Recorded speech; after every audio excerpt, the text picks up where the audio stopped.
আসসালামু আলাইকুম ওরহমতুল্লাহি ওবরাকাতুহু।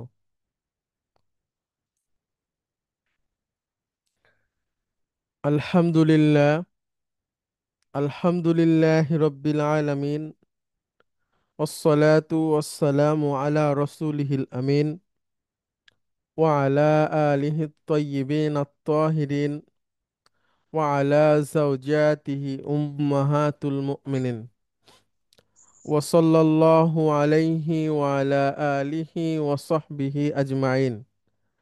আউযু বিল্লাহি মিনাশ শাইতানির রাজীম। বিসমিল্লাহির রহমানির রহিম। রব্বি ইশরাহলি সদরি ওয়ায়াসসিরলি আমরি ওয়াহলুল উকদাতাম মিন লিসানি ইয়াফকাহু কওলি। আপনাদের সবাইকে স্বাগত জানাচ্ছি আমাদের আজকের দার্সে। এটা আমাদের 10ম দিন এবং গাই আজকের মধ্যে দিয়ে আশা এই করি স্ক্রিনটা আমরা বড় করতো। 7টা সূরা আমরা শিখে যাব ইনশাআল্লাহ। অর্থাৎ বুঝে পড়া বা আমরা গত 4 বছর ধরে যা যা শিখেছি সেই জ্ঞানের আলোকে কিভাবে পড়তে হয়, সেটা সেটা আমরা শিখছি বা শেখার চেষ্টা করছি।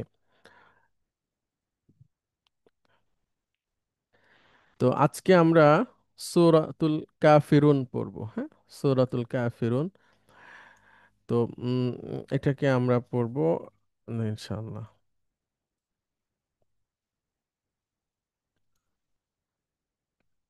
আচ্ছা, সূরাতুল কাফিরুন পড়ার জন্য একজন আসবেন প্লিজ। সিরাজুল আলম রাকিব, আপনি আসেন প্লিজ এবং প্রথমে আপনি তিলাওয়াত করেন। আসসালামু আলাইকুম রহমতুল্লাহ। ওয়ালাইকুম আসসালাম ওয়া রাহমাতুল্লাহ।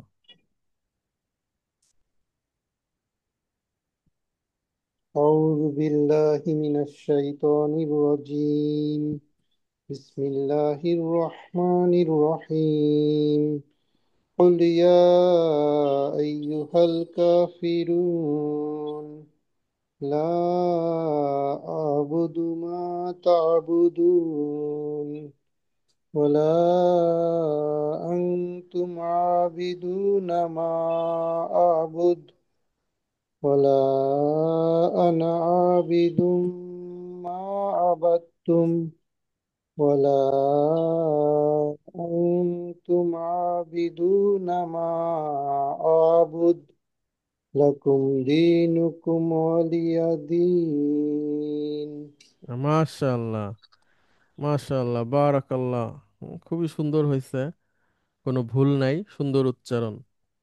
তো এটা তো মসজিদের ইমাম হিসেবে যোগ্য হয়ে গেছেন আর কি, মাশাআল্লাহ। গুড। আলহামদুলিল্লাহ। হ্যাঁ। আচ্ছা হুজুর, আমি, হ্যাঁ, জি জি প্লিজ। আসসালামু আলাইকুম। হুজুর, এখানে একটু বোঝার জন্য, যেমন কুল ইয়া আইয়ুহাল এই যে কার সাথে একটা আলিফ আছে, জি, এটা টানা হচ্ছে না কেন? কেন টান হবে তো? না, কিন্তু আমি যে ভাইও তেমন একটা টান দিলেন না। এবং আমি পড়লাম, আজকে আমি শুনলাম ওই যে আপনি যেটা পাঠিয়েছেন ভিডিওটা, যে হুযাইফি, পুরো নামটা বলতে পারতেছি না, জি, তার থেকে আলী ইবনে আব্দুর রহমান আল আলী হুযাইফি। আল হুযাইফি, ওনার ভিডিওটা আমি আজকে কয়েকবার শুনেছি। শুনে শুনে আমি খেয়াল করেছি কোথায় টান দিচ্ছে কোথায় দিচ্ছে না। সেখানে এভাবে বলছে না, ফিরু না, যেটা ভাই। এটা একালিপ মাত্র তো, একটু ছোট মানে টানা হয়, এই অল্প জন্য দিলেই বোঝা যায় হবে। না। মানে ওই আচ্ছা, কাফিরুন এভাবে তো আর বলছে না। কাফিরুন। না, ফিরু না, এই হ্যাঁ যে হ্যাঁ, যেমন ওইটাই টান, ওই যে আপনি কাতে বললেন ওইটাই টান হবে, ওইটাই হবে, অসুবিধা নেই। আচ্ছা, তাই না, হ্যাঁ ফিরু হ্যাঁ না। হ্যাঁ হ্যাঁ হ্যাঁ, ইয়েস। আচ্ছা, আলহামদুলিল্লাহ। এরপরে আয়াতে লা আবুদু মা তা আবুদু, মিমের সাথে এখানে একটা, ওই যে যেমন মা তা আবুদু, মা দরকার নাই, তাই না? জি, মা মা তা'বুদু। একালিপ হ্যাঁ, মা মাত্র। বলে চলে যাচ্ছেন, কিন্তু থার্ড লাইনে গিয়ে আবার এখানে একটা মা আছে, এটাকে আবার টেনেছেন, এটা টেনেছেন কেন তাহলে? আমি বলি ভাই, এই যে জি ভাই। যখন আপনার একালিপ মদের পরে হামজা আসবে তখন সেটা তিন আলিপ মাদ হয়ে যায়। ও, আলহামদুলিল্লাহ। যেমন প্রথমে দেখেন লা আছে, লা যখন অলা বললেন, অলাতে হ্যাঁ। আপনার এই দ্বিতীয় আয়াতটা দেখেন, লা আবুদু, এখানে জি। কিন্তু তিন আলিফ মদ, বিকজ এরপরেই হামজা আছে। কিন্তু আচ্ছা, যখন মা যাচ্ছেন, মাতে কিন্তু তা আছে দেখে ওটা এক আলিফ মদ হচ্ছে। আচ্ছা, সুন্দর সুন্দর। এবং থার্ড থার্ড আয়াতে মার পরে হামজা আছে, এই জি, জন্য এটা হামজা আছে দেখে ওইটা আবার তিন আলিফ মাদ্দ হচ্ছে। সুন্দর। ধন্যবাদ আপনাকে, অনেক ধন্যবাদ আপনাকে। জি জি ভাই। ভাই, জাযাকাল্লাহ। আলহামদুলিল্লাহ। ঠিক আছে, এটা তো গেল একটা। আবার হচ্ছে মনে করেন আপনি সব জায়গায় যদি একই রকম টান দেন, হ্যাঁ, সেটাও মানে ভুল না। মানে মনে করেন যে আপনি কাতে অনেক টানলেন, ওটা ভুল না। মোটামুটি যেখানে টান আছে ওইখানে আপনি টানবেন। এখন সেটা একটু বেশি কম, ওটাতে সমস্যা না, মৌলিক সমস্যা না। হ্যাঁ, তবে সুন্দর যদি গুছায় পড়তে চান সেক্ষেত্রে, মানে আমি প্রথম ধাপের কথা বলছি, প্রথম ধাপে আপনার যেখানে টান আছে সেখানে আপনি টান দিবেন, কতটুকু বেশি হচ্ছে কম হচ্ছে ওই হিসাবটা আসবে না। আস্তে আস্তে যখন আপনি পড়া শিখে যাবেন তখন আপনি শিখবেন যে এখানে একটু কম এখানে একটু বেশি। হ্যাঁ, জি ভাই। আচ্ছা, মাশাআল্লাহ, না, সুন্দর। যে আমাদের ডাক্তার সাহেব সুন্দর তেলাওয়াত করছেন। এখন মনে করেন যদি এমন হইতো যে কোথাও ইমাম নিয়োগ হবে, তাহলে আমি ওনারে সিলেক্ট করে ফেলতাম। মানে এক মাশাআল্লাহ। হচ্ছে যে উনি আমাদের সাথে কাজ করে, এই স্বজন প্রীতিতে ওনারে টেনে নিতাম যে ওনারে ঠিক আছে? জিজ্ঞেস করতাম বেশ যে আপনি কি সদস্যকে করেন। দেখাবার জন্য সামনে অনেক অনেক অনেক জায়গা আছে, বড় বড় জায়গা, এখানে না আপনি না না থাকেন তাহলেই হবে।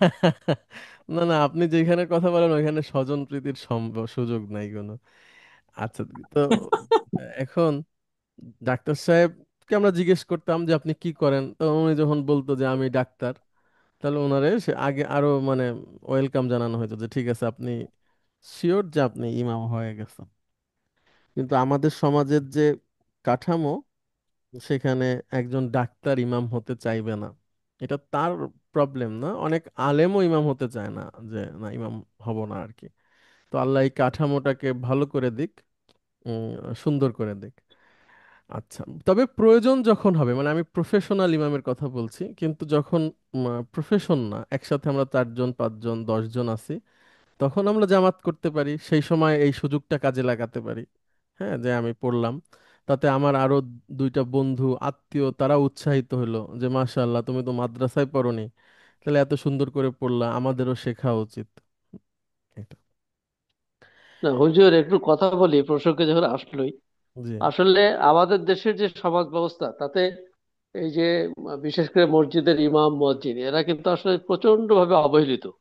আজ থেকে যদি আরো 30 বছর 40 বছর আগে দেখি তখন তো আরো অবহেলিত ছিল। এদেরকে একজনের দয়ায় বাঁচতে হতো, মসজিদের ইমামের কোনো কেউ বেতন দিত না, মুয়াজ্জিনের বেতন দিত না, ওই এর বাসা থেকে খাওয়া নিয়ে আমরা দিয়ে আসতাম, এরকম দেখেছি। তো তখন জি জি। থেকেই এগুলা আমার ছোটবেলায়, আমি তো তখন ক্লাস 7 8-এ পড়ি, আমার মধ্যে মধ্যে একটা ইয়ে ছিল যে আমি যদি কোনোদিন এরকম ক্ষমতা পাই আর পাই, সবার আগে আমি এই মসজিদের ইমামদারকে ক্ষমতায়ন করব এবং তাদেরকে ওই ভালো বেতন দিয়ে প্রতিষ্ঠিত করবো। তখন কিন্তু আমি সৌদি আরব কোনোদিন যাইনি, যেটা সৌদি আরবে আছে। না, ওখানকার এখন ইমাম সাহেব বুঝতে পেরেছি, কিন্তু হয়েছে কি শোনেন আমি বলি, যে বাস্তবতাটা আচ্ছা এখন আমরা কিছুটা যদি চেঞ্জ ধরি, হয়েছে। জি, আমরা যেহেতু আলাপটা উঠলো আমরা সংক্ষেপে করি। মনে করেন আমাদের এখানে আমরা যদি ধরি সরকারি কর্মকর্তা, সবচেয়ে ভালো যিনি সরকারি কর্মকর্তা তাকে আমরা বলতে পারি যে ওই যে কর্ম কমিশন থেকে যারা উত্তীর্ণ হয়, বিসিএস ক্যাডার। আচ্ছা, একটা ছেলে কি ইউনিভার্সিটি শেষ করেই বিসিএস ক্যাডার হয়ে যায় না, নাকি ট্রেনিং দেয় তাকে, বলেন তো? অনেক ট্রেনিং দেয়, অনেক তাই না, ট্রেনিং ট্রেনিং দেয় দেয় ধাপে না, ধাপে। মানে তাকে হচ্ছে একটা ধাপ পর্যন্ত পড়ালেখা করে তার যোগ্যতার প্রমাণ দিয়ে আসতে হয়। উত্তীর্ণ হওয়ার পরেই কি তাকে অফিস দিয়ে দেয়? মনে করেন অনেক আমি আমি পাশ করে গেছি, পরের দিনই কি আমাকে অফিস দেয়? না, না, তাকে ট্রেনিং দেয় না, যে তুমি যে কাজটা করবা সেখানে কে তোমার বস, মানুষ আসলে তার সাথে তুমি কিভাবে কথা বলবা, কোনটা বৈধ কোনটা অবৈধ, এটা ট্রেনিং আছে না? নাকি পরের দিনই সে অফিসে বসে? না, না, সবকিছুরই তো পর্যায়ে আছে একটা হ্যাঁ একটা। হ্যাঁ, ইয়েস ইয়েস। তাহলে আপনি যখন এই জিনিসটা করতে চান, তার আগে অবশ্যই এই যে যারা ইমাম আছে মুয়াজ্জিন আছে, তাদেরকে আপনার অনেক প্রশিক্ষণের ব্যাপার আছে। তাদের এই মুহূর্তে যে অবস্থা, সেটাতেও যে তাদের অনেক বেশি সম্মান দেয়া যায় সেরকম তো নাই। মানে সে তো, রেডিয়েশনের হ্যাঁ তাই না? আচ্ছা, 1 মিনিট আমাকে একটু সুযোগ দেবে। পাইপ বেশি, ওটা দিয়ে পুরানো হয়।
আচ্ছা, দুঃখিত সময় নেয়ার জন্য। তো যে কথা বলছিলাম, যে আমরা আমরা মনে করেন যে ওভারনাইটও তাদের ক্ষমতায়ন করতে পারবো না। একটা সমাজ, রাষ্ট্র, আহ, নেতৃত্ব দেওয়ার যে গুণাবলী প্রয়োজন, সেরকম শিক্ষা, গুণাবলী, যোগ্যতা না থাকলে তাদেরকে ইমাম হতেও দেওয়া যাবে না। তারপরে তাদেরকে পর্যাপ্ত প্রশিক্ষণ, তাদের সবকিছুর সেভাবে ম্যানেজ করে সেই ধরনের ছেলেদেরকে এনে তারপরে হচ্ছে এই ইমাম মুয়াজ্জিনের কাজে দিতে হবে। অন্যথায় আজকে এই মুহূর্তে যে সেট আপ আছে বাংলাদেশের মসজিদ সমূহে, এদের যদি আপনি ক্ষমতায়ন করেন, এই দেশ শেষ হয়ে যাবে। হ্যাঁ, এটা বাস্তবতা। কারণ এখানকার মোস্ট অফ দ্য ইমাম, তাদের জ্ঞান একদমই সীমিত, তাদের চিন্তা ভাবনা খুবই পুর বা অনেক খাটো, তাদের শিক্ষা দীক্ষার অনেক ঘাটতি। ভালো ইমাম অবশ্যই আছে, যোগ্য ইমাম অবশ্যই আছে, তবে সেটা হচ্ছে আপনার সংখ্যায় গোনা যাবে। হ্যাঁ, মনে করেন যদি 3 লাখ মসজিদ থাকে, হয়তো 200-300 ইমাম যাদেরকে আপনি পাবেন। তারপরেও তাদের প্রশিক্ষণ দিতে হবে। আপনি একটা ছেলে সব পরীক্ষায় ফার্স্ট হয়েছে, এই জন্যই তাকে আপনি বিসিএস এ নিয়ে নিবেন না এবং পরের দিনে অফিস দিয়ে দিবেন না। তাকেও ট্রেনিং যেভাবে করতে হয় ওইভাবে সবাইকে যোগ্যতার প্রমাণ দিয়ে সঠিক প্রশিক্ষণের মাধ্যমে তারপরে তাদেরকে পদায়ন করে ক্ষমতায়ন করতে হবে। না হলে আমি আবারও বলছি, অনেকে শুনে হয়তো পরে আমারে বকাবকি করবে যে আমি ইমামদের বিদ্বেষী। না, মানে দেয়ার আর মেনি প্রবলেম। হুম। না, আমি যেটা বলছি বাস্তবতা হলো ওই কারণেই মানুষ এই লাইনে খুব একটা আসেনি। ট্যালেন্ট লোকরা যখন কেউ কিছু করতে না পারে তখন এই মাদ্রাসা লাইনে যায় বা না না না, এটা তো এটা ঠিক এখন না। এখন এটা ঠিক পরিস্থিতি না। চেঞ্জ হয়েছে। হ্যাঁ, এখন এখন এখন এখন এখন বড় বড় সচেতন কোর্স শিক্ষিত হয়েছে। বাবা মারা তাদের সন্তানদেরকে মাদ্রাসায় পড়ান। হুম। লাস্ট 10-15 বছর যদি বলি, বা অনেক ধনী হ্যাঁ, ইদানিং মানুষের বাড়ছে সন্তানও এটা। পড়ান। জি বরং জি মাদ্রাসার ছেলেরা এই যে জেনারেল লাইনের ছেলের থেকে অনেক ভালো করতেছে এখন। জি। কিন্তু হ্যাঁ, এখানে মাদ্রাসা। ওই যে সঠিক গ্রুমিং করা বলে আর কি আপনার। হ্যাঁ, মানে আমি যদি একটা একটা উদাহরণ দিই, কথাটা সুন্দর হবে না, তারপরেও বলি। মানে আপনার অনেক সুন্দরী যদি একজন মহিলা হয়, মানে অনেক সুন্দর সে, তাইলেই তাকে ঘোষণা করা হয় না যে সে বিশ্ব সুন্দরী বা মিস বাংলাদেশ। তাকে অনেক প্রশিক্ষণ দিয়ে আসতে হয়। মানে ওইটা একটা জাহেলি সাইডের কথা আমি বলছি। তো একইভাবে যে কোনো যোগ্যতার দিকে একজন মানুষকে আমরা নিয়ে আসব, তাকে যথাযোগ্য সম্মান দেবো, তাকেও সেভাবে করে গ্রুমিং করে নিয়ে আসতে হবে। হুম। একটা মাউস ধরতে পারে না একজন মসজিদের ইমাম, মাউস ধরতে পারবে না, তাহলে তো তাকে আমি কিভাবে ক্ষমতায়ন করব? সে একটা ভাষা বোঝে না, তার বাংলার বাইরে, তাহলে কিভাবে তাকে ক্ষমতায়ন করব? তখন তো সে ম্যাসাকার করে ফেলবে দেশ, জাতি, মানুষের। হুম। যাই হোক, আম, আল্লাহ আমাদেরকে তৌফিক দান করুক, সুন্দর ব্যবস্থাপনার মধ্যে দিয়ে আমাদের সমাজ পরিচালিত হোক, সেই দোয়া আমরা করি। ওকে।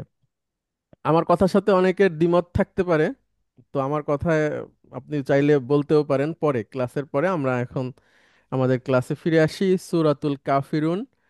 সূরাতুল কাফিরুনের শানে নুজুল বলেন ডাক্তার সাহেব, আপনি যতটুকু জানেন আপনার ভাষাতে। আপনি কি আমি জানেন সূরাতুল কি বলি হুজুর, জি জি প্লিজ। সেটা হলো সেই তৎকালীন আরবে যখন মক্কাতে রসুল সাল্লাহ ইসলাম নবুয়তের প্রথম দিকে ইসলাম প্রচার করতেছিলেন, তখন তো বিভিন্ন বাধা আসতেছিল, এবং কুরাইশরাই এবং কাফেররা বিভিন্নভাবে তাকে বিভিন্ন যন্ত্রণা দিচ্ছিল।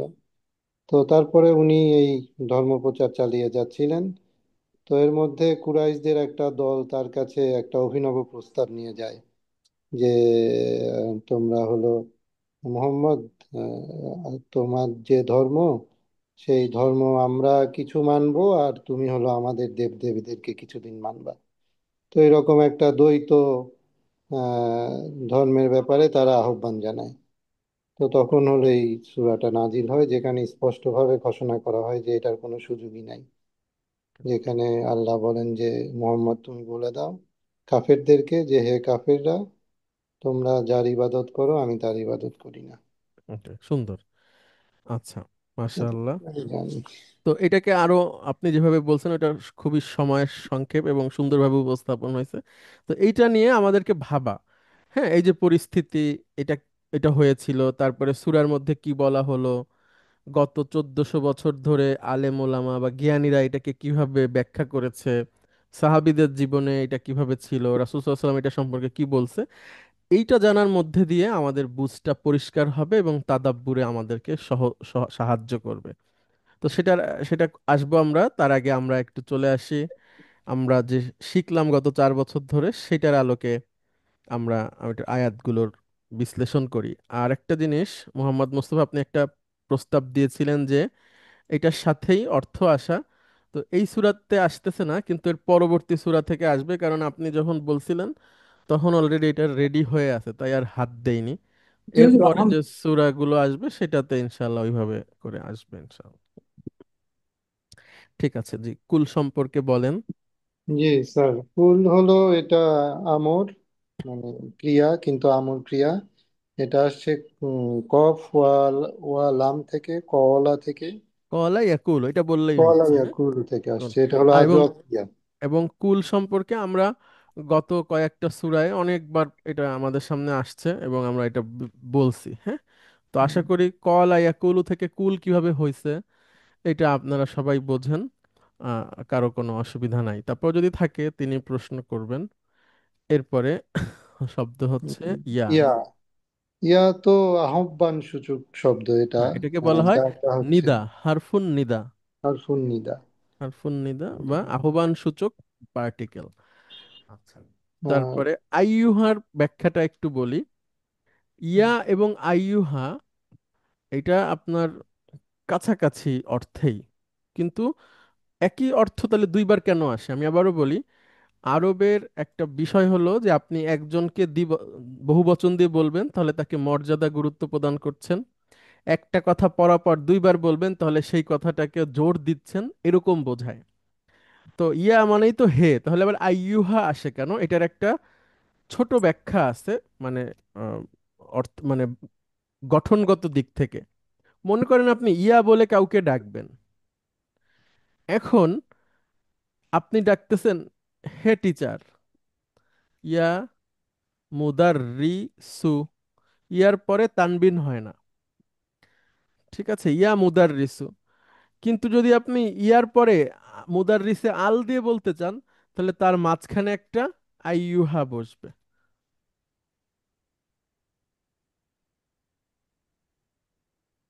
হুজুর, ইয়ার পরে নাউন মানসুব হয় না? মুদাফ মুদাফ ইলাইহি থাকলে মুদাফ মানসুব হয়,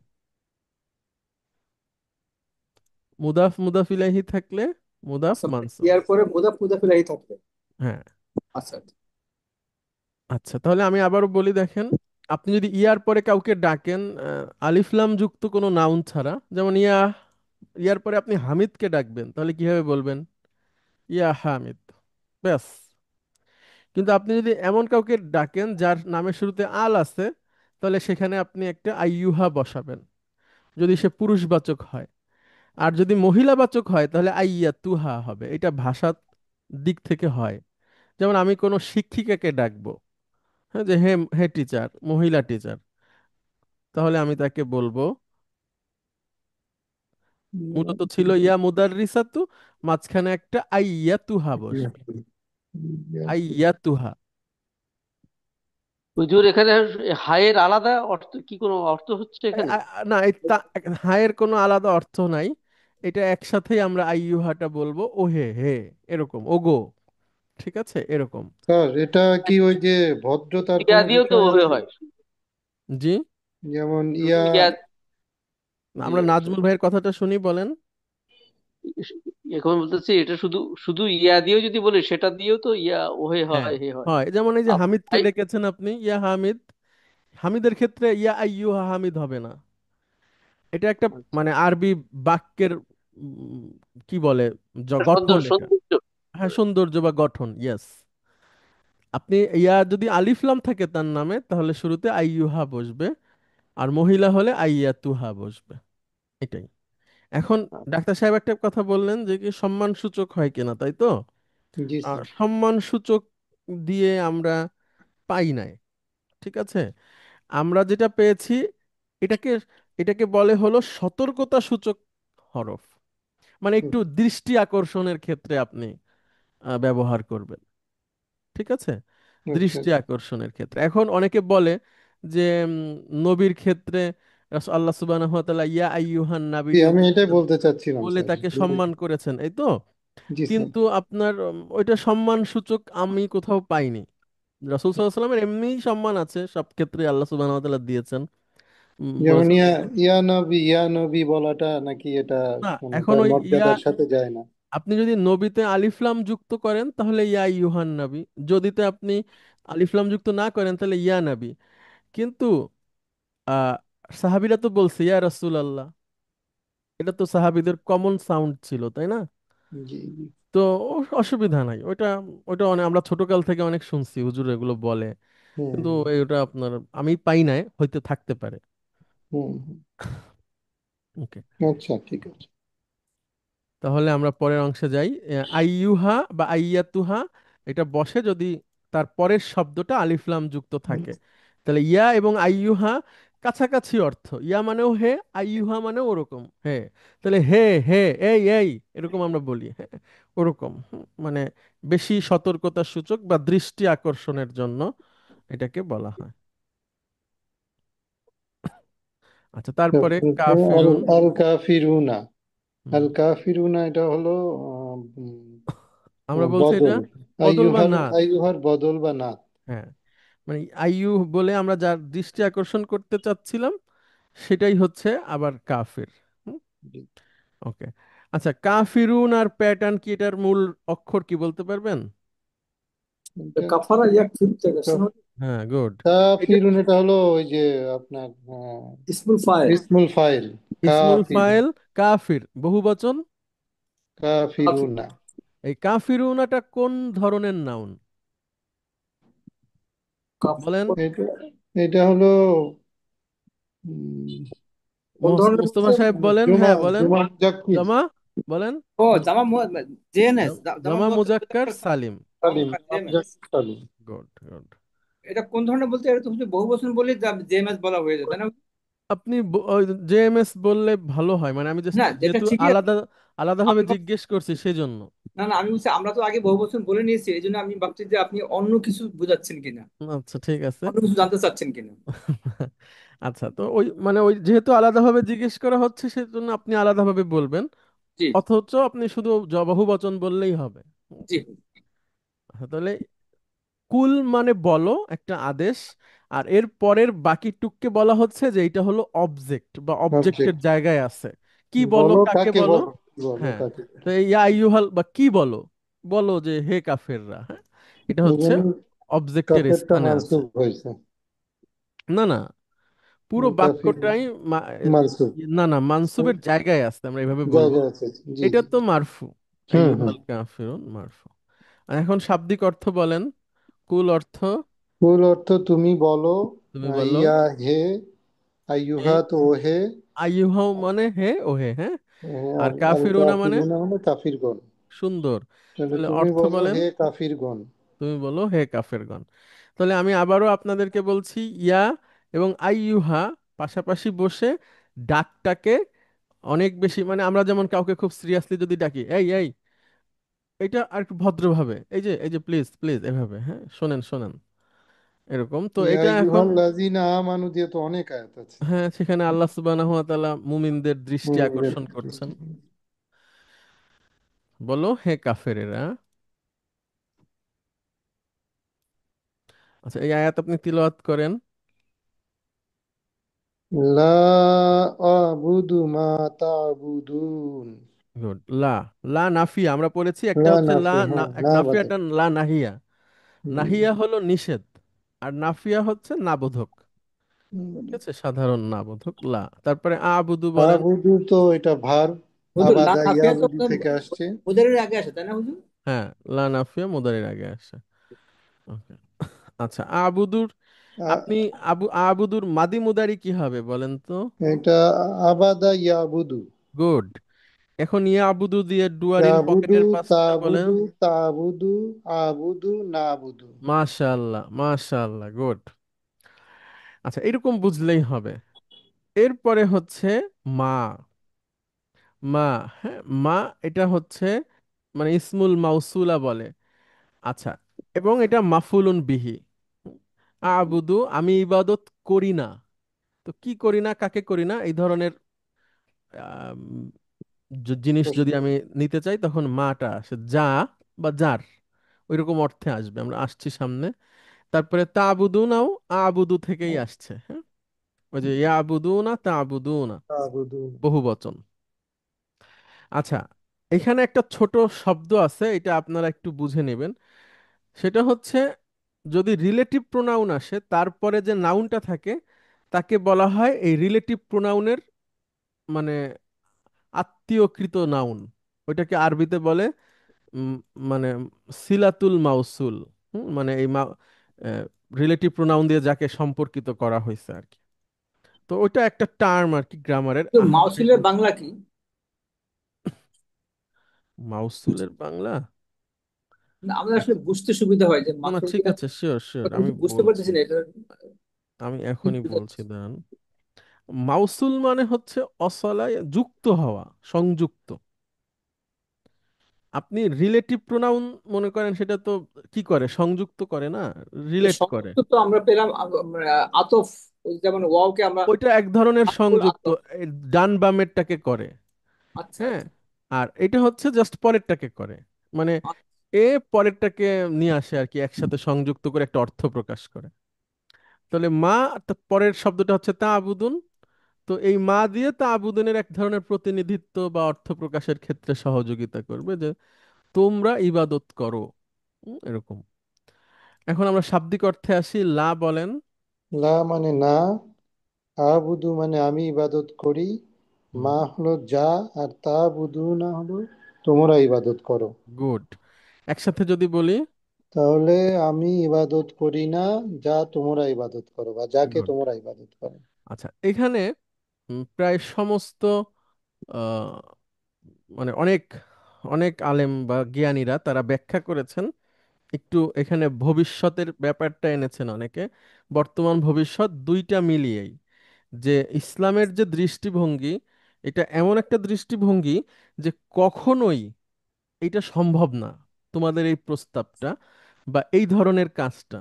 অর্থাৎ আমি যেই ধরনের ইবাদত করি বা যেই ধরনের দৃষ্টিভঙ্গিতা রাখি ইবাদতের ক্ষেত্রে, বা আমি যার ইবাদত করি, কখনোই সম্ভব না যে আমি এটাকে বাদ দিয়ে তোমারটা করব। হ্যাঁ, এটা কখনোই সম্ভব না, সেটা আজকে এবং আগামীকাল দুইটা ক্ষেত্রেই। তো দুইভাবেই এটার অর্থ করেছেন, হ্যাঁ, সবাই, যে এটা এখানে বর্তমান এবং ভবিষ্যৎ দুইটাই বলা হচ্ছে, যে আজকেও তোমার রবের, তোমাদের যা, তোমরা যার পূজা করো তারটা করব না, আগামীকালকেও এটা করব না।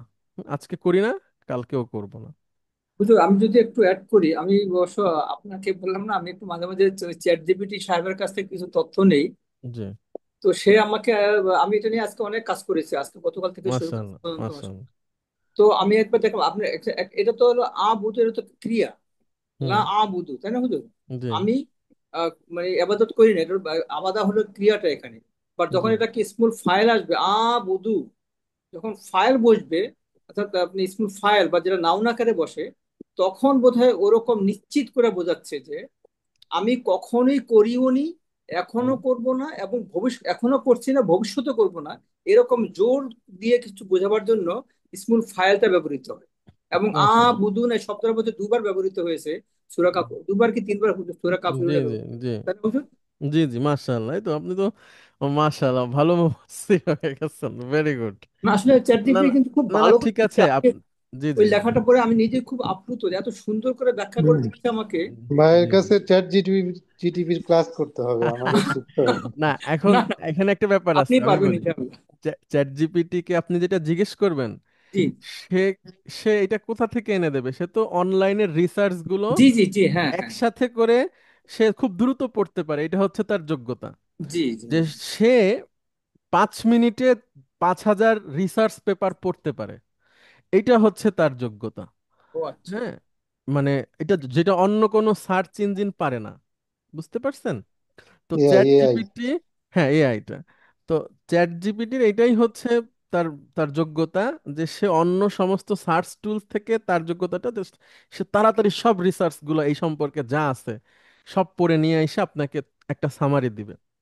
তো উনি ওইখান থেকেই তো তারা নিয়ে আসছে। এবং মানে আমরা যেখান থেকে তথ্য নেই, আর চ্যাট জিপিটি যেখান থেকে তথ্য নেয় এই কাছাকাছি, এগুলা মানে আহামরি কিছু না। হুম, না তা বটে। চ্যাট জিপিটির যোগ্যতা বেশি, সে সবার বক্তব্যটা পড়ে ফেলতে পারে দ্রুত দ্রুততার একটা সাথে। বিষয় দিলে। জি, জি, এটা তার যোগ্যতা। এবং আপনি যেটা বলছেন সেটা বেশি ঠিক আমার কথার থেকে, সেটাতে আমি আসতেছি, এরপরে আছে সেটা। এরপরে আসবে। আচ্ছা, তাহলে লা আবুদু মা তা'বুদুন অর্থ কি হবে? অর্থ হলো তোমরা যার ইবাদত করো আমি তার ইবাদত করি না। তারপরে বলেন। ওয়ালা আনতুম আবিদুনা মা আবুদ। হুম, অ, তো এটা সংযোগকারী, হুম। হারফুল আতফ। আর লা হলো লা নাফিয়া, আর না সূচক লা। আনতুম, আনতুম এটা হলো মুক্তাদা মুক্তাদা। এখানে, গুড। এবং এটা আনতুম মানে তো তুমি। আবিদুনা, তোমরা, তোমরা। তোমরা সরি তোমরা। আবিদুনা হলো এটা জুমা মুজাক্কির সালিম। গুড। আর হলো এটা ইসমুল ফাইলও, এটার যেহেতু এক বচন কি হবে? এটা হলো আবিদুন। গুড। আর বহু বচন? আবিদুনা। মাশাআল্লাহ। এটা খবর। ঠিক জি, আছে। খবর। আচ্ছা, তারপরে আর মা ওই ইসমুল মা ওই একই, মাউসুল। মাউসুল। আর আবুদ হলো এটাও কিয়া, এটা হলো এই তো আগে বললামই জি। যে ওকে। ইয়াতে মুদারি কিয়া, আবাদার মুদারি কিয়া। আচ্ছা, আমরা শাব্দিক অর্থ যদি হুজুর বলি। এখানে মাটা তো বোধহয় ওই যে আপনার মাফুলুন বিহি হিসাবেও আসবে না? হ্যাঁ, হ্যাঁ, মাফুলুন বিহি। মাফুলুন বিহি। এখানে একটা কথা আছে, সুন্দর প্রশ্ন, থ্যাংক ইউ। সেটা হচ্ছে মানে কখনো কখনো ইসমুল ফাইলকে আহ, ক্রিয়া অর্থে প্রকাশ করা হয়। হ্যাঁ, আমি একটা উদাহরণ বা দুইটা উদাহরণ আপনাদের দেই, তাহলে আপনার আগেও আমরা বলেছি, আবারও যেহেতু প্রসঙ্গ আসছে সেখানে বলি। মনে করেন আমি বললাম আনা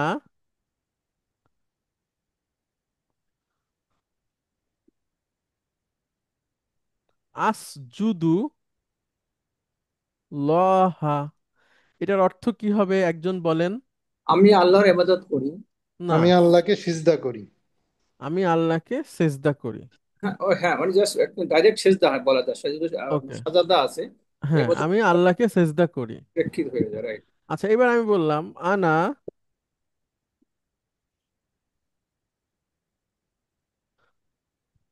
সাজিদুন, সাজিদুন। বা এভাবে লিখলাম। পুরোটা পড়েন একজন। আনা, আনা সাজিদুন। না, দুল্লাহ। সাজিদুল্লাহি, গুড। সাজিদুল্লাহি। অর্থ কি হবে? আমি আল্লাহর সিজদাকারী। গুড। শাব্দিক অর্থে ওইটা। কিন্তু এই সাজিদ যেটা, এটা হলো ইসমুল ফাইল। এইটা দিয়েও কখনো কখনো ফেলের অর্থ প্রকাশ করে, যার অর্থ আমি যদি এভাবে বলি যে আমি আল্লাহকে সেজদা করি, সিজদা এটা করি। ভুল হবে না। জি। অর্থাৎ ফেলের অর্থে প্রকাশ পায়। জি। এটা ওটা হতে পারে, এটা আহামরি কোনো অসুবিধা নাই।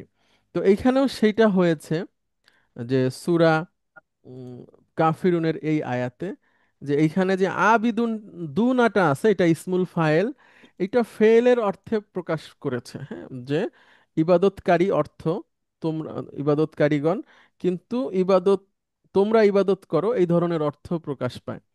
তো তোমরা কি ইবাদত করো, কার ইবাদত করো, সেই অর্থে মাকে ইসমুল ওই মাফউলুন বিহির জায়গায় ব্যবহার করা যায়। অর্থাৎ মাটাও এখানে একটা অবজেক্ট। অর্থাৎ আমরা এভাবে বলতে পারি যার বা যাকে। হ্যাঁ, যাকে, শাব্দিক অর্থে যদি যাই, তাহলে আমরা শাব্দিক অর্থে এখানে আসি। ওয়ালা অর্থ বলেন। বলা এবং না। না। আনতুম তোমরা, হুম।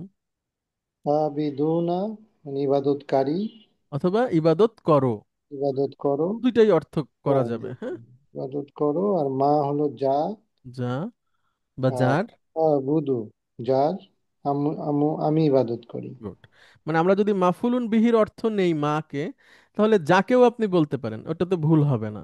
অর্থাৎ তোমরা ইবাদত করো না যাকে আমি ইবাদত করি, বা যার ইবাদত আমি করি। হ্যাঁ, এভাবে বলা যায়। তাহলে সেন্টেন্সটার অর্থ বলেন। তোমরা ইবাদত করো না যার ইবাদত আমি করি। গুড। আমি যার ইবাদত হ্যাঁ, করি তোমরা এবার তার। আবার আবার এভাবে বলা যায় যে আমি যার ইবাদত করি তোমরা তার ইবাদত করবে না। এরকম অর্থ বলা যেতে পারে। তখন প্রশ্ন হতে পারে যে তারা যদি কখনো ঈমান এনে থাকে সেক্ষেত্রে কি হতে পারে, যে যে সমস্ত লোক এসে রাসূল সাল্লাল্লাহু আলাইহি ওয়াসাল্লামকে এই প্রস্তাবনা দিল যে আমাদের রবের ইবাদত তুমি কিছুক্ষণ করো আর আমরাও তোমার রবের ইবাদত করি, এবং তারপরে যদি তোমার ভালো লাগে তুমি আসলা, আমাদের ভালো লাগলে সেখান থেকে আমরা কিছু নিলাম, এরকম করে একটা আন্তধর্মীয় সম্প্রীতি আমরা তৈরি করি। তো তখন এটাকে, যেহেতু তিনি নবী তার কাছে ওহী আসতো, এবং আল্লাহ সুবহানাহু ওয়া তাআলা তাকে যদি ভবিষ্যতের কোনো কিছু জানাতে চান সেটা সম্ভব। সেই অর্থে হতে পারে যে উম, তোমরা যার ইবাদত করো আমি তো তারটা করবো না, এবং তোমরাও তার ইবাদত করবে না কখনোই, এরকম অর্থও হতে পারে। যে ইমানের যে যে সৌভাগ্যটা সেটা তোমাদের হবে না। হুম, আচ্ছা, এরপরে প্লিজ। ওয়ালা আনা আবিদুম মা আবাদতুম। এটা হলো তো সংযোগকারী আগের মতোই, লা নাহি, লা হলো নাফিয়া, আর আনা আমি, মুক্ততা। এখানে আনা হলো মুক্তাদা, আর আবিদুন হলো খবর। গুড। আর মা তো মাফুলুন বিহি আগের মতোই। গুড। গুড। আর আবাদতুম হলো এটা ক্রিয়া। এটা কোন ধরনের ক্রিয়া? এটা হলো আবাদা থেকেই আসছে, কিন্তু ডবল আছে এটা। না ঠিক আছে, মানে আপনি ওটা বলতে হবে যে কোন ধরনের। আবাদা দিয়ে মাদির ক্রিয়াগুলো বলেন, আবাদা, আবাদু, আবাদু, আবাদা, আবাদু, আহ, আবাদাত, আবাদাত, আবাদাত, আবাদনা, আবাদনা, আবাদতা, আবাত্তা। আবাদতুম, এই যে সেই আবাত্তুম, আবাদতুম, জি। মানে তোমরা পুরুষ যেই তোমরা পুরুষ। প্যাটার্নটা আছে সেখানে, হ্যাঁ। আচ্ছা, এটা মাদি ক্রিয়া তাহলে, তোমরা পুরুষ যেটা অংশটা আছে ওইখান থেকে আসছে, হ্যাঁ। তাহলে আমরা শব্দের অর্থটা বলি। ওয়ালা এবং না, আনা আমি, আবিদুন ইবাদত করি, মা যার, আবাদতুম তোমরা করছো, করেছো, তোমরা ঠিক ইবাদত আছে। করছো। মানে অতীতের শব্দ ব্যবহার হয়েছে এখানে, হ্যাঁ। অর্থাৎ আহ, মানে আমি তার ইবাদত করি না, এবং আগেও করিনি। আর এর আগে তো আমরা বললাম যে ভবিষ্যতের অর্থ প্রকাশ করতে পারে, মুদারি মানে বর্তমান ভবিষ্যৎ দুইটাই বোঝাতে পারে। হুম, হুম, তো অতীতেও তোমরা যার ইবাদত করো তারটা আমি করিনি, আর ভবিষ্যতেও করব না, আর এখনো করি না, হুম, এরকম একটা বিষয় এখানে প্রকাশ পায়। আচ্ছা, তাহলে হুম। আবার তোমরা যার উপাসনা করে উপাসনা আসছো, করে আসছো, আমি তার উপাসনা করি না বা করব করি না। না, করব না। আচ্ছা, এটা তো আমরা আগের একটা সেন্টেন্সে পড়েছি, এটা দুইবার এসেছে।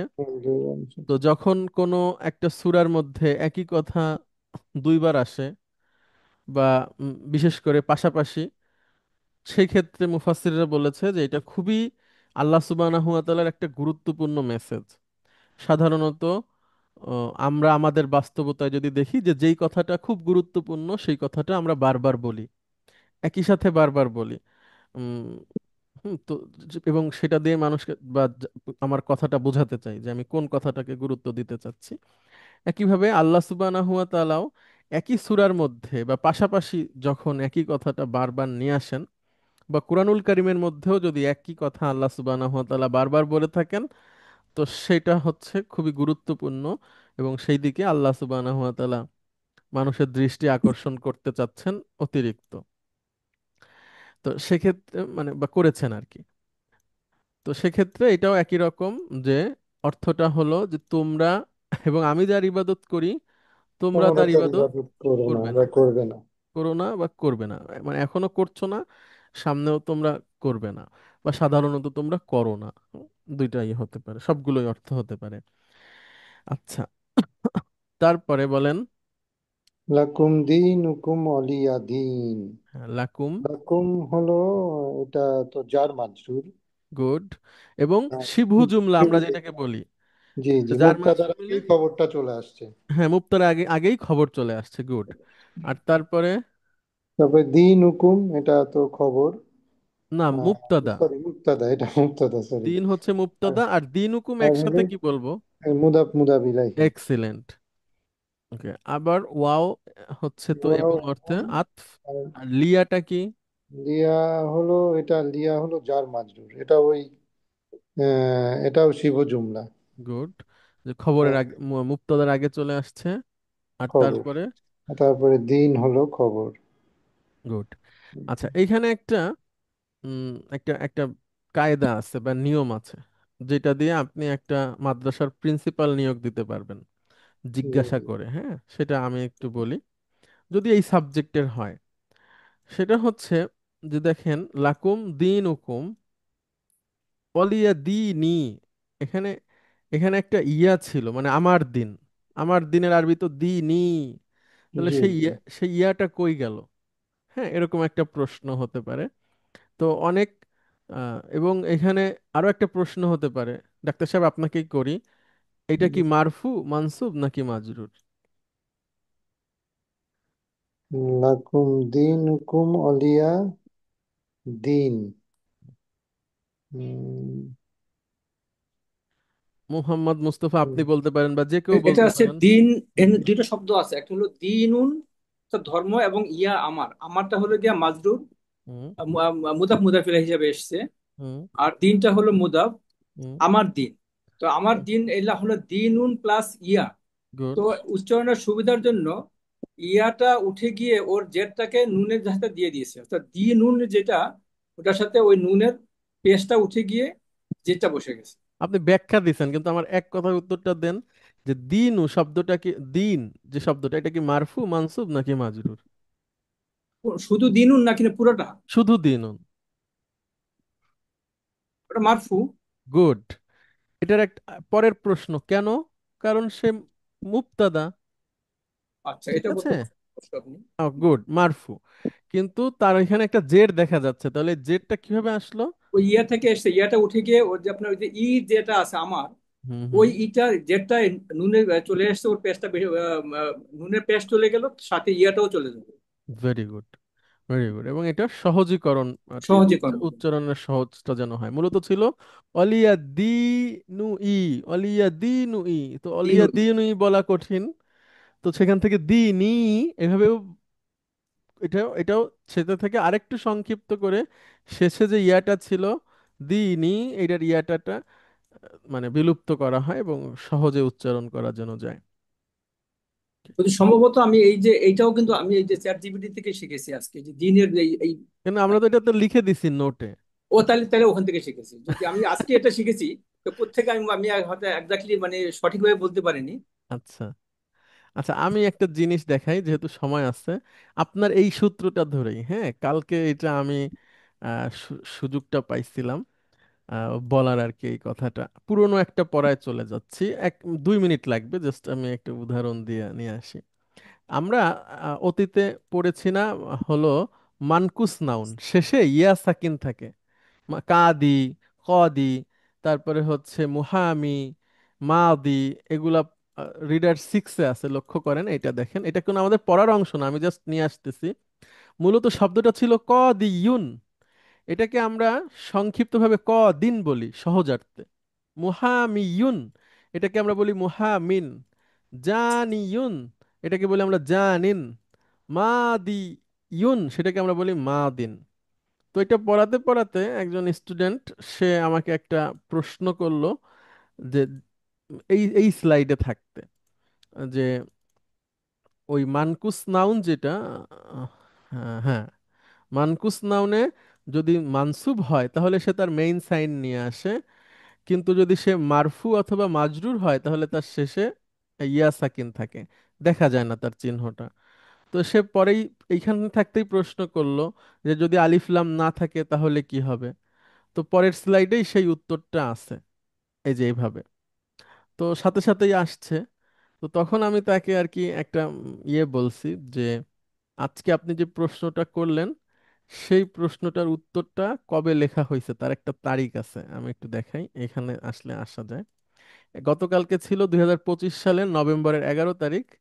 ওই স্লাইডটা আমি তৈরি করেছি 2023 সালের, এখানে ছিল। উম, এখন আসছে না। গতকালকে এটা ছিল 2023 সালের জুন মাসের।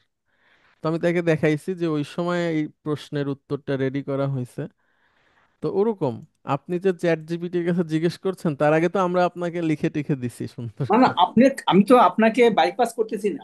না, আপনার বাইপাস করেন, সবকিছুতে অসুবিধা কিন্তু নাই, কিন্তু অসুবিধা আমি নেই। আপনার লোড কমাচ্ছি। না না, ঠিক। এবং আমি আপনার দেখা যাচ্ছে যখন ফ্রি আছি আমি না আরো বেশি কিছু না না, কোনো অসুবিধা নাই, আমি এমনি বললাম আর কি। না মানে হুজুরের লেখা আপনার থেকে চ্যাট জিটিপি অ্যান্সার করছে, ওখান থেকে নিয়ে। আচ্ছা, না ঠিক তা না, আমাদের আগে তো আরো অনেকেই এগুলা নিয়ে পড়াশোনা করছেন, গবেষণা করছেন, তাদের তো সেগুলো অনলাইনে অনেক আছে। না, চ্যাট জিপিটি তো এলকিউ বাংলার ওয়েবসাইটও ঘাটাঘাটি করে যখন হ্যাঁ, অ্যান্সার। সে একসাথে সবাইটাই ঘাটে হ্যাঁ। একসাথে, হ্যাঁ। ওকে, তাহলে শাব্দিক অর্থ বলেন লাকুম। লাকুম তোমাদের জন্য, দিন হুম হুকুম তোমাদের দিন, হুম। ওয়া হলো এবং, লিয়া হলো আমার জন্য, আর দিন, দিনই হলো আমার দিন। গুড, তাহলে অর্থ কি হবে? তোমাদের দিন তোমাদের জন্য, হুম হুম। এবং আমার জন্য আমার দিন, বা আমার গুড, দিন আমার। গুড। আচ্ছা, অনেক ধন্যবাদ। সূরা কাফিরুনের অনেকগুলো ফজিলত আছে যেগুলো আপনারা আপনাদের নোটের মধ্যে পেয়ে যাবেন। আমরা সেই ফজিলতের কথা সংক্ষেপে বলবো, কিন্তু তার আগে সূরা তাফসিরের সূরা কাফিরুন সম্পর্কে যেই কথাগুলো বলাটা খুবই দরকার এবং আলোচনা হওয়া দরকার আমাদের পরিবারে, আমাদের সমাজে, আমাদের মসজিদে, মাদ্রাসা, স্কুলে, আমাদের সর্বক্ষেত্রে, বিশেষ করে আজকের যুগে। উম, হ্যাঁ, এবং এই কোরআনুল কারীম তো এমন একটা ব্যাপার যে সব যুগেই সে অনেক প্রাসঙ্গিক। আল্লাহ সুবহানাহু ওয়া তাআলা সেভাবে করে এটাকে নাজিল করেছে। তো আজকের যুগে আরো বেশি প্রাসঙ্গিক কেন? কারণ গত 100 বছর পৃথিবীর বুকে কোথাও মানে খিলাফা বা ইসলামের একটা সেন্ট্রাল শাসন যেটা, সেটা নাই। এর আগে, তার আগে পৃথিবীতে কোথাও না কোথাও একজন সেন্ট্রাল লিডার ছিল। তো 100 বছর নাই, যে কারণে হয়েছে কি অনেকগুলো নতুন রাষ্ট্র তৈরি হয়েছে স্বায়ত্তশাসিতভাবে, যার যার মতো করে তার শাসন ব্যবস্থা তৈরি হয়েছে, গঠনতন্ত্র বা সংবিধান যেটাই বলেন। এবং অনেক রকম দৃষ্টিভঙ্গিতা তৈরি হয়েছে রাষ্ট্রের মধ্যে। কাফের এবং মুসলিম কিভাবে সহ অবস্থান করবে, বা একটা মুসলমান সংখ্যাগরিষ্ঠ গরিষ্ঠ দেশে কাফেরদের অবস্থান কি হবে, অন্য অন্য ধর্মের বা অন্য অন্য ধর্মের সংখ্যাগরিষ্ঠ মানুষের মধ্যে মুসলমানদের সামাজিক অবস্থা কি হবে, পারস্পরিক লেনদেন এবং আচার আচরণ, সামাজিক সহ অবস্থানের এর মূল নীতি কি হবে, এ নিয়ে অনেক আলোচনা, অনেক থিওরি এবং অনেক বাস্তবতা, বাস্তবায়ন আমরা দেখছি বা আমাদের সামনে আছে। এখানে একটা বড় ফিতনার বিষয় যেটা সূরা কাফিরুনের মধ্যে থেকে আমরা এটাকে খুব ভালোভাবে অনুধাবন করতে পারবো। হ্যাঁ, তার আগে সেটাতে আমরা আসছি। তার আগে আমরা সূরা কাফিরুনের যে ফজিলতগুলো আছে এটা আপনারা পড়ে নেবেন। তার মধ্যে একটা আমার কাছে আগে থেকেই জানা আছে, তারপর এখানে আমি আরো সুন্দর করে উদ্ধৃতি দিয়ে নিয়ে আসার চেষ্টা করেছি। যে যখন আমরা সফরে থাকি, বিশেষ করে আহ, বাইরে থাকি, সেই সময় আমাদের শরীর সাধারণত বাসায় থাকলে যে ধরনের থাকে, সফরে থাকলে সাধারণত একটু দুর্বল হয় বা কষ্ট হয়। এরপরে আমাদের টাকা পয়সা খরচ হয়, অনেক সময় দেখা যায় যে যেই টাকা নিয়ে আমরা বের হয়েছি, আমাদের কাঙ্ক্ষিত লক্ষ্য না পৌঁছানোর আগেই আমাদের সেই টাকা খরচ হয়ে যায়। তো এই ধরনের বিষয় তো আমাদের জীবনের সাথে সংশ্লিষ্ট। তো রাসূল সাল্লাল্লাহু আলাইহি ওয়াসাল্লাম একজন সাহাবীকে শিক্ষা দিয়েছেন যে যদি তুমি সফরে বের হও এবং তুমি তোমার চেহারা, তোমার শরীর, তোমার সম্পদটাকে এই সফরের মধ্যে বারাকা পেতে চাও, তাহলে তুমি সূরা কাফিরুন পড়বে।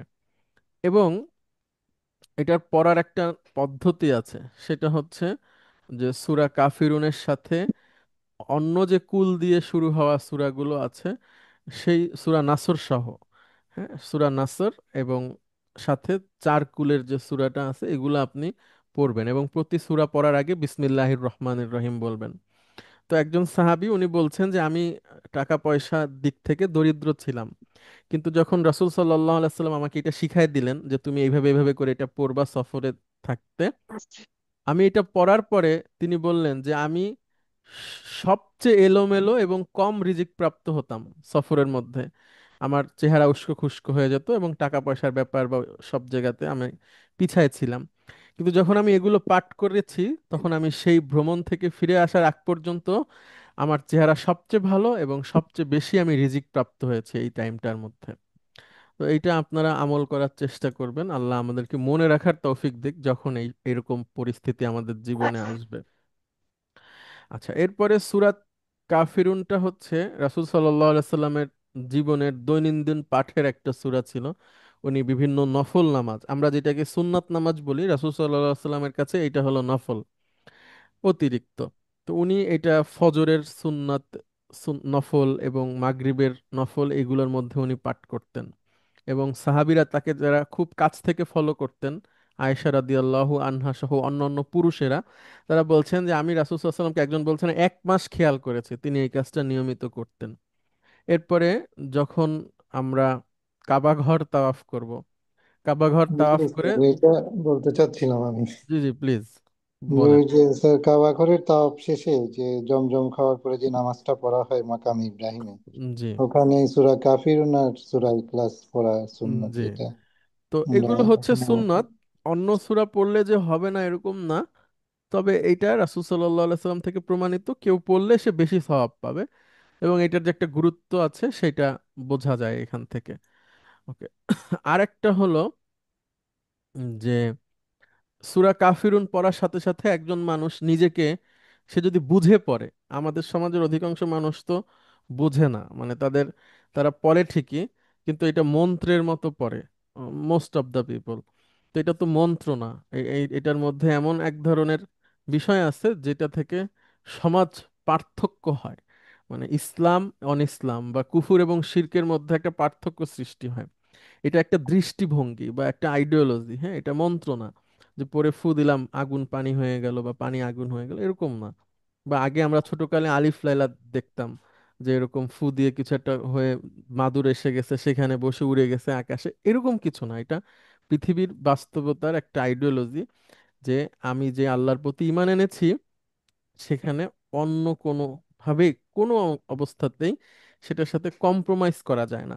কম্প্রোমাইজ বলতে ইসলামে কম্প্রোমাইজ আছে, অর্থাৎ আপনি বিভিন্ন সময় আপনার বিভিন্ন ধাপ থেকে পিছনে আসবেন, কখনো সামনে এগিয়ে যাবেন, কিন্তু মৌলিক যে বিষয় অর্থাৎ আল্লাহ সুবহানাহু ওয়া তাআলার ইবাদতের ক্ষেত্রে, তার কাছে মাথা নোয়াবার ক্ষেত্রে, অন্য কাউকে ইলাহ হিসেবে গ্রহণ করার ক্ষেত্রে কোনো কম্প্রোমাইজ নাই। অর্থাৎ যদি মরেও যেতে হয় তারপরেও আল্লাহ সুবহানাহু ওয়া তাআলা ছাড়া অন্য কাউকে সেজদা করা, অন্য কাউকে রব হিসেবে মেনে নেওয়া, অন্য কারো ইবাদত করা, এটা জায়েজ নেই বা বৈধ মডারেট না। মুসলিম হওয়া যাবে না। হ্যাঁ, এটা বৈধ না।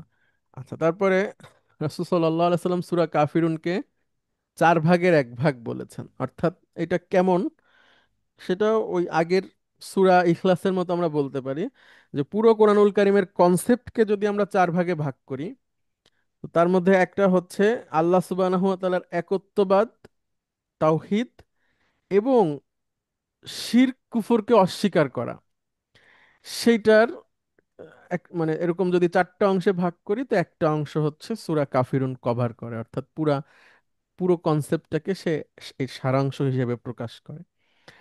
আরেকটা যেটা আমাদের মূল আলোচনার সাথে সংশ্লিষ্ট, সূরা কাফিরুনের যে মূল দৃষ্টিভঙ্গি, আমরা লক্ষ্য করব যে আমাদের সমাজের যে রাজনৈতিক বাস্তবতা আছে গত 20 বছর 30 বছর বা আরো এখনকারও, আপনারা দেখবেন যে অনেক মুসলমান, তারা উম, বিভিন্ন কারণে, সেটা আমরা বলতে পারি রাজনৈতিক কারণ বা আরো অন্য অন্য কারণে, তারা ইসলামের সাথে অন্য অন্য ধর্মের মানুষদের আহ, এমনভাবে সাদৃশ্যতা খুঁজে বের করার চেষ্টা করে, বুঝায় যে ইসলাম আর অন্য অন্য উম, বিষয় একই।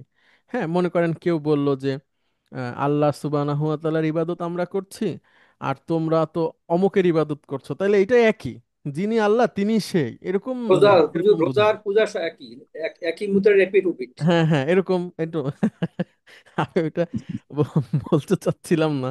আমি আপনি বলবেন না যদি কেন, এটা এটা তো সবচেয়ে মানে সত্য বা একটা উক্তি, সত্য উক্তি বলেছে ওই যে না ঈসা, ওই মুসা, ওই কৃষ্ণ, হ্যাঁ, সব হ্যাঁ, একই। হবে।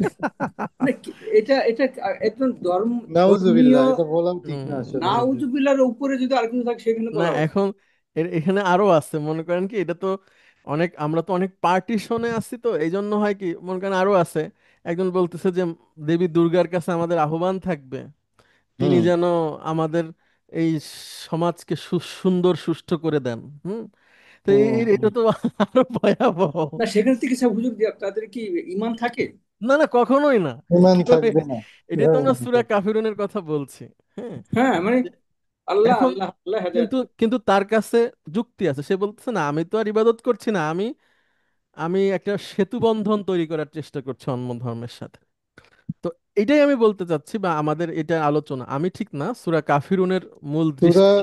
সূরা কাফিরুনের নাজিলের যে প্রেক্ষাপট, আজকে হ্যাঁ। বাংলাদেশের প্রেক্ষাপটটা প্রায় একই। জি। আপনি ওই দেখবেন অর্থে, সেম ওই প্রেক্ষাপট। অর্থে যে এবং আপনি হ্যাঁ, যদি ওটা একজন গ্রহণ একজন করেন সূরা হিন্দু, কাফিরুনকে, তাহলে ওদেরকে আপনার গ্রহণ জি, করার কোনো সুযোগই নাই। একজন কাফের সে যে ধর্মেরই হোক না কেন, তার যদি পানির পিপাসা লাগে আমি অবশ্যই তাকে পানি দিব, তার যদি খাবার না থাকে অবশ্যই তাকে আমি খাওয়াবো, তার যে কোনো সহযোগিতায় আমি, মানে মানবিক সহযোগিতায় আমি সবার আগে এগিয়ে আসব।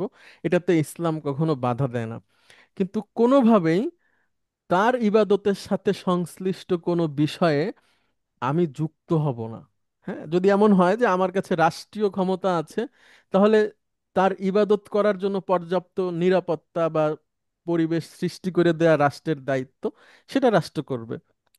কিন্তু ব্যক্তি হিসেবে এবং সামাজিকভাবে কখনোই একজন মুসলিম বা অনেকজন মুসলিম মিলে কোনো কাফেরের ধর্ম পালন করবে বা তাদের সাথে আন্তধর্মীয় সম্প্রীতি সৃষ্টি করবে, অর্থাৎ তোমরা যেটা করতেছো আর আমরা, এটা তো একই একই ব্যাপার, একসাথে এসব একই রকম, আসলে নাম আলাদা আলাদা এরকম বলা যাবে না। এবং এটাই হচ্ছে সূরা কাফিরুনের শিক্ষা। তো সেক্ষেত্রে একটা হাদিস বলা যায়, যে এটা আমরা আপনাদের এই নোটে লিখে দিয়েছি, এবং এই হাদিসটা দিয়ে ইসলামের একটা বড় মূল নীতি প্রকাশ পায়।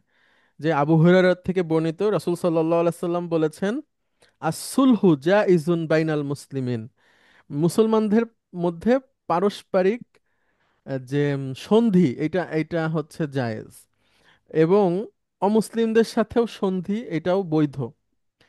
পরবর্তীতে আরেকটা বর্ণনায় এসেছে, যেটা হচ্ছে যে উম, আবু দাউদ রহিমাহুল্লাহর সংকলনের মধ্যে আছে, যে ইল্লা সুলহান আহাল্লা হারামান আও হাররামা হালালান, তবে সেই সেই সন্ধি বাদে যেই সন্ধিতে হালাল হারাম হিসেবে বিবেচিত হয়ে যায়, এবং হালাল এবং হারাম হালাল হিসেবে বিবেচিত হয়ে যায়, ওরকম সন্ধি বৈধ নয়।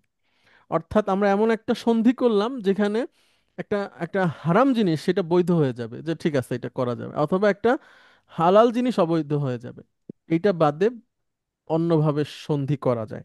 যেমন রাসূল সাল্লাল্লাহু আলাইহি সাল্লাম করেছেন, কখনো তিনি যুদ্ধের ক্ষেত্রে আপোষ মীমাংসা করে পিছিয়ে পিছিয়ে এসেছেন, কখনো তিনি আবার সামনে এগিয়ে গিয়েছেন, এরকম করা যায়।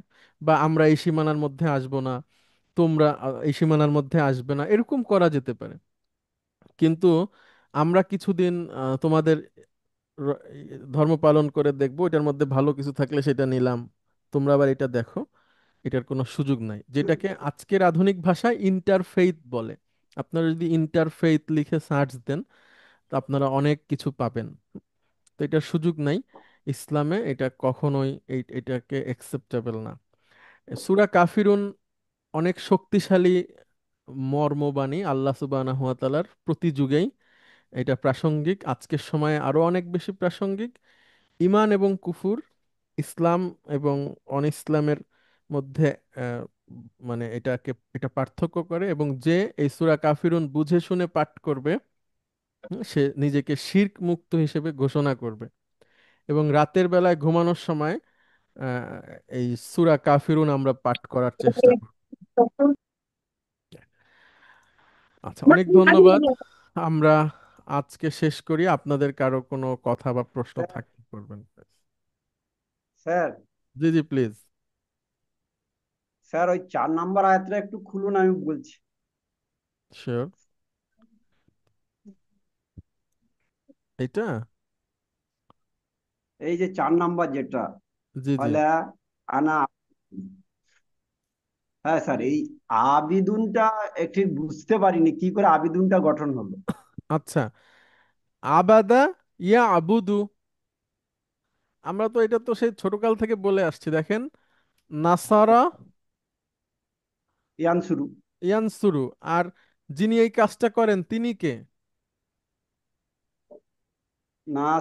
নাসিরুন, মানে কি নাসিরুন মানে? যে সাহায্য, কাজটা করছে। সাহায্যকারী। নাসারা ইয়ানসুরু মানে সাহায্য করা না? হ্যাঁ হ্যাঁ, তাহলে নাসিরুন মানে কি? সাহায্যকারী। সাহায্যকারী, তাহলে আবাদা ইয়া আবুদু মানে কি?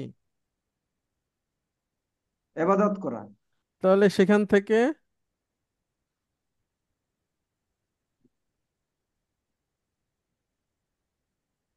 দেখেন, বলেন কি লেখা আবিদুন, হয়েছে। হ্যাঁ, মানে ইবাদতকারী। আবিদুন। হ্যাঁ, আবিদুন এটাকে বলে ইসমুল ফাইল। এরকম যত করবেন আপনি সব একই বের হবে। যেমন কাফারা ইয়াকফুরু কি হবে?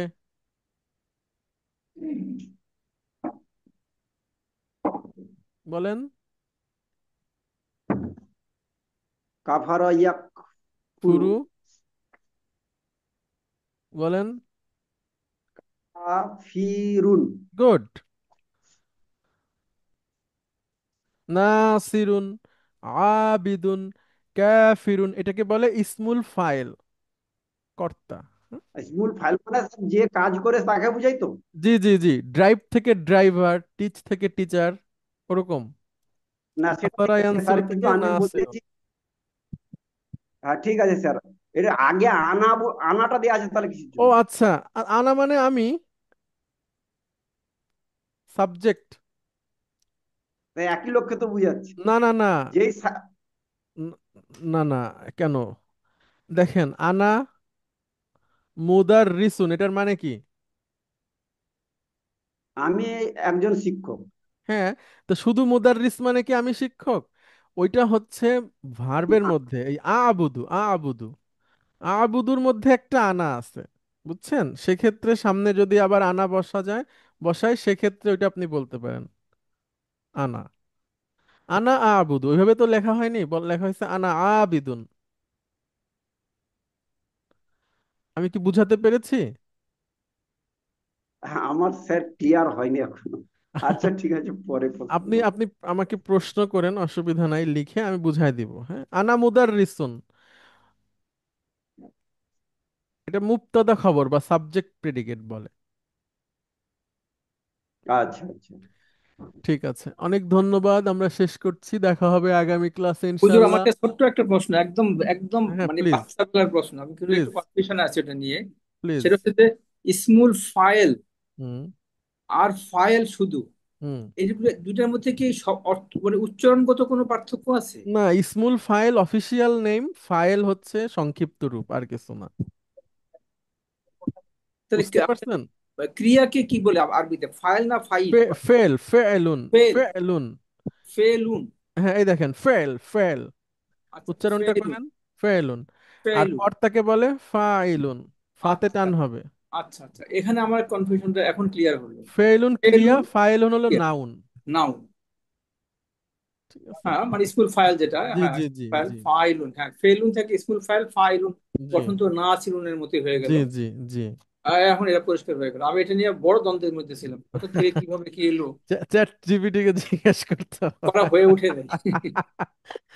ঠিক আছে, একজন একটা ভিডিও করছে, একটা ফ্যান স্থির, বুঝছেন? স্থির ফ্যান। তো স্থির ফ্যানের দিকে ক্যামেরা ধরে চ্যাট জিপিটিকে জিজ্ঞেস করছে যে চ্যাট জিপিটি বলো তো ফ্যানটা 1 সেকেন্ডে পাখাটা কয়বার ঘুরতেছে। তো চ্যাট জিপিটি ফ্যান বন্ধ না খোলা এটা তো আর বুঝতে পারে না, বুঝছেন? মানে ওইটা চললেও তো ফ্যান ওরকম বোঝায় অনেক সময়। মানে আপনার সাইবার শট ক্যামেরা দিয়ে আপনি যদি চলন্ত ফ্যানের ছবি তোলেন, দেখবেন যে ফ্যান ঘুরতেছে না এরকম বোঝায়।